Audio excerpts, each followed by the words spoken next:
Hello everyone मु कीर्ति welcome करुच्ची मो mini blog को। आज हेउची गृहिणी कहानी चैलेंज रो अष्टम दिन। आज टॉपिक हेउची गृहिणी माने हेउचंती घरर हृदय।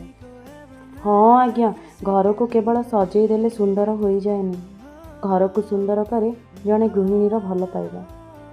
सकाळु राति पर्यंत से निज कथा न भाबी परिवारर खुशी पई काम करिथाए।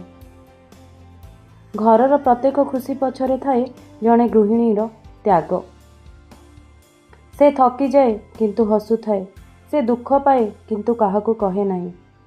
हृदय जेपरी शरीर को चलाए सेपरी गृहिणी घर को चलाए। सेथिपाई कुहा जाए गृहिणी हेउची घरर हृदय। आपण मानकु धन्यवाद एही कहानी को शेष पर्यंत शुणिथिबारु। पुणी देखा हेबा गृहिणी कहानी चैलेंज रो डे 9 रे। रहुची।